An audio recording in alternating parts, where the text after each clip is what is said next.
Cimoooooooo!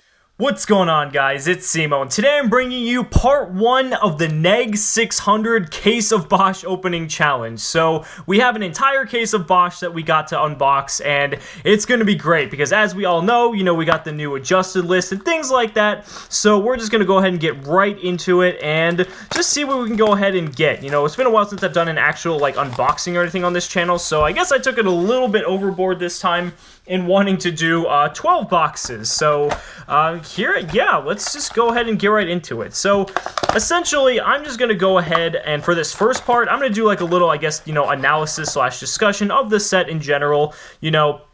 For the most part, we know how this set goes, but I kind of want to just do at least a little bit of talking about just some of the cards in general, just some of my thoughts in general on this set. So let's just go ahead and crack right into it. So this set, man, the fact that we already have some stuff gone, it has, we have a lot to say about that, so just go ahead and get right into it. So, we've got, plenty of stuff and this card, actually, this is really good. The Forbidden Apocrypha, I don't know if that's how I pronounced it correctly, but being able to declare one extra deck monster and then being able to destroy all types of it, if there's at least 2 or more of that type on the field, if it's Fusion, Synchro, or Xyz, this card's a really, really good card, and I feel like it's, I'm sad it's kind of a common. I wish it was at least a rare, but, yeah, really good card nonetheless. So, we got that. We have our first rare, the Shirunai, I'm sorry, I think I pronounced that wrong. The Shiranui, I think that's how it's pronounced, if my Japanese is still correct. Yeah,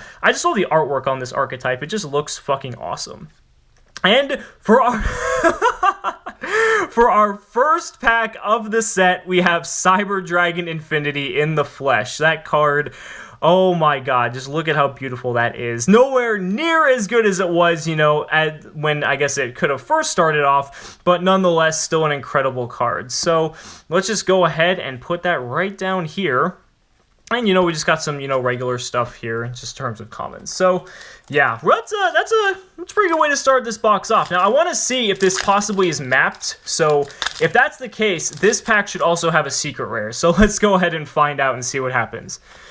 Let's go ahead and go straight there. We have our Odd Eyes Advent for the rare, and looky there, Traptrix Rafflesia is the other secret rare. So, yeah, these boxes are mapped pretty well as well. That's kind of disappointing. So now the hype factor's kind of gone, but Rafflesia and Infinity in the first box, can't really complain about that. That's pretty damn good. So, yeah, let's just go ahead and keep going.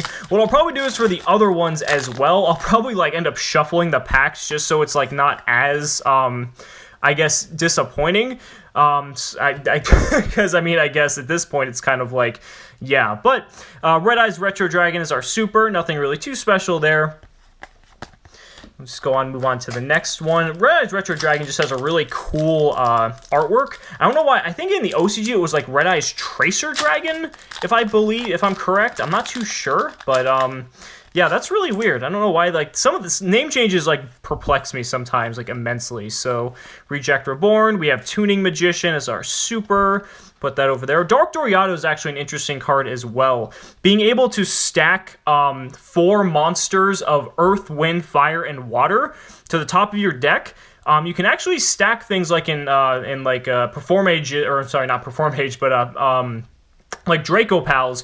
You can stack Turtle and all these other different cool types of things. You can also stack hand traps to the top of your deck as well. So kind of something cool there to note. And Draco Face Off as the common right there at the end, which we all know how good that card is. So nothing to really say about that. Let's go ahead and keep going. Another Forbidden Apocrypha right on the top there. So that's good. Let's see, Mistaken Accusation is actually an interesting card as well.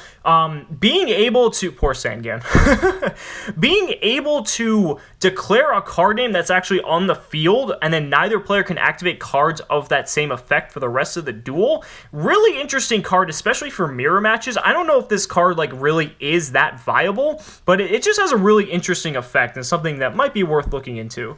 The shitty Cosmo Delta Flyer, another Reject Reborn, and ooh, for our Ultra, we have the nice, beautiful Shiranui Shogun Saga. But in any case, that artwork is just phenomenal there. I mean, look at that. So that's pretty cool. Put this down here as well. Got some Dino Mist, some other common Shiranui Shiranui stuff, so it's pretty cool. Pretty good box so far, can't really complain. So this one should be an Ultra if everything holds true to the mapping theory, so let's go ahead and see. Got our playset of Forbidden Apocrypha now, and would you look at that, it's an Ultra. So yeah, the mapping thing I think is pretty true. Cosmo Tin Can for the Ultra, really beautiful card.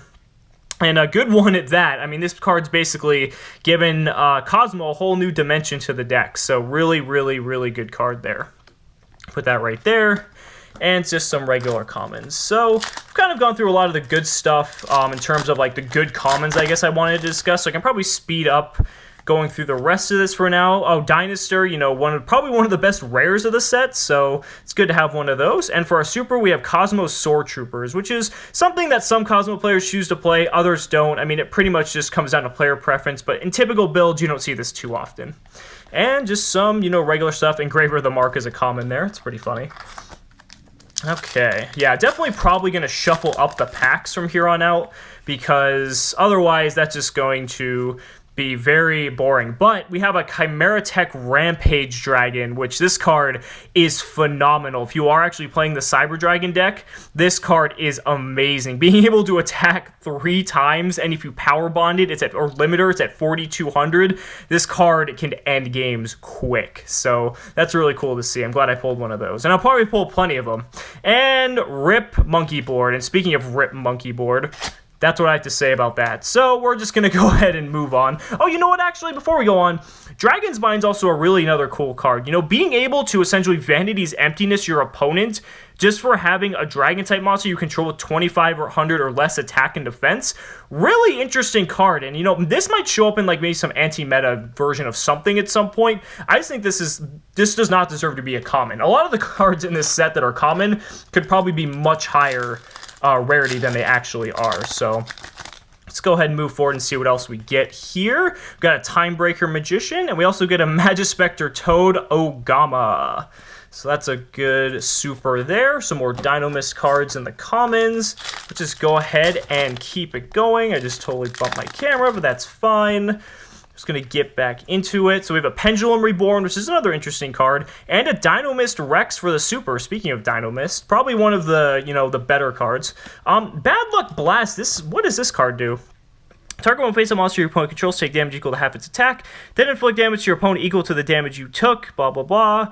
Okay, that's not, like, too good, but it's interesting. It's probably maybe some, like, burn deck could maybe take advantage of that. I'm not sure, but whatever the case, we're moving on. That's one thing I always advise. When a new set comes out, you know, if you don't know what the cards do, it's always nice to read them. Pendulum Storm for the super there. Just because, you know, there could be some hidden things. Oh, hold on. There we go. Got to do that. So, yeah, there's always just can be some hidden things, you know, that you never might expect could be, like, somewhat relevant cards that could be just hiding in, like, the commons for a chance. So, you know, it's always good to take a look at that. Our rare, we have one of the Kaijus, and our super is the beautiful Twin Twister. There we go for the first one. This card is just incredible. Basically, just reshifting the whole way we look at, like, MST and things like that. So, that's a really good pull. I'm sure we'll get, like, a million of them, but nonetheless, I couldn't be happier to have at least the first of many Twin Twisters to come. And we're just gonna keep going here. Just some more Dynomist stuff. Same card, that's weird. And we have Master Pendulum, the Draco Slayer in the flesh. This card just has some beautiful artwork if you look at that. Like, that's just fantastic. So glad to have that. Some more Shiranui stuff. And let's keep going. We still got Ultras to come in here as well. There should be 4 Ultras, so probably in the next couple rows we'll hit some. Okay, so this should be a super, and it's, that's a rare actually. So we got Dharma Eye Magician for our super. It's an okay card. Another Dark Doriato in there as well. Can we also just lament on the fact that there's no more ultimate rares? Because, I mean, that was kind of the cool thing about if you got a case as well, is that, you know, ultimate rares, you'd probably get at least one of each, if not like a good play set of them. So, ooh, Interrupted Kaiju Slumber. We can talk about this card. This card, just being able to Dark Hole and then summon 2 Kaijus out, pretty fucking good. And I don't know if, like, this card is going to be, like, extremely viable competitively, but I think it has some potential. It's definitely something you might want to hang on to, because it could be just one of those cards that spikes randomly out of nowhere one day. Okay. Whoops, drop the pack there. Well, plenty of Dynamis stuff. There's nothing to worry about there. Pendulum Reborn, and we have the cover card, Enlightenment Paladin. Really nice little level 7 generic synchro, so that's cool. All I gotta say is it would have looked amazing as an ulti. And this is really weird, though, because the cover card is usually a secret, and it's an ultra this time, so... Huh, that's interesting. Okay, well, that might be the case. Looks like I saw my third Draco face-off in there as well, so... Got that playset taken care of. And now we should be, that was the promo card, and there's the Guiding Ariadne. This card, just being able to search out Strike, so fucking good. So that card's gonna be around for quite a while. And the reason that wasn't an Ultra is because I actually skipped around a little bit. So this one will be an Ultra because Enlightenment Paladin was 2 packs ago. And I took 2 from the left. Now I'm taking 2 from the right. We got the Get Turtle, which is an amazing card in the Pendulum deck, as I mentioned before. And we have the beautiful Neptibus, the Atlantean Prince. There he is. Oh man, just resurging Atlanteans and Mermails and water back into the deck. Putting water back into the format just in general. Oh, so great. It's happy to see that. Oh look, another monkey board. Fuck you. Don't need that anymore. That card should not have been a common. That should have been like a fucking secret, I swear. Okay, moving on. Looks like we got about 4 packs left in here, but we hit all of our Ultras, but there's a second Twin Twister, so who needs Ultras when Twin Twister is going to be your super? So not going to complain about that, not in the least. 3 packs left. I mean, if I just get all Twin Twisters, I mean, I'd be perfectly okay with that. Ooh, Fiendish Rhino Warrior. Speaking of cards that are under... have lower rarities than they should. This card is fucking amazing. Burning Abyss. Oh, you guys can know that a Burning Abyss deck profile is going to be coming soon with this. That's all I gotta say. And another Interrupted Kaiju Slumber. Good super. Good super. Okay. Oh, actually, I was wrong. There's 4 packs left now, so I'm probably going to speed this up a little bit because I think, like I said, we've probably covered everything by now. Another Dharma Eye Magician right there. Go ahead and just bust these last ones open here. We got the Buster Whelp of the Destruction Sword for all you Buster Blader players out there. Alright, 2 packs left. Can I get a playset of Twin Twisters in 1 box? That would just make for a really sick box all around. But we got Chimeratech Rampage Dragon, which is still a really good super, don't get me wrong. Another Dark Doriado in there as well. And for the last pack, it's going to be a super, as we already know, due to the mapping and Konami's, genius and everything. It's going to be a Magispector Supercell, which it's not it's an okay card. I don't know how I feel about this card, but that's going to do it for the box 1 opening. For the recap, I think we ripped 3 monkey boards in half. Looking by the fragments here, we got us a Fiendish Rhino Warrior, Twin Twister. There's 1 monkey board. We got Neptibus, we got a Get Turtle, Guiding Ariadne, Enlightenment Paladin, Master Pendulum, another Twin Twister. There's more fragments of a monkey board. There's the third one, Shiranui Shogun Saga, the Cosmo Tin Can, and then the beautiful Traptrix Rafflesia and Cyber Dragon Infinity. Let me guys know what you think about this set overall in general, and stick around for part 2 of the Neg 600 Bosch case opening. Thanks so much, guys, and I'll see you in the next video. Cimoooooooo!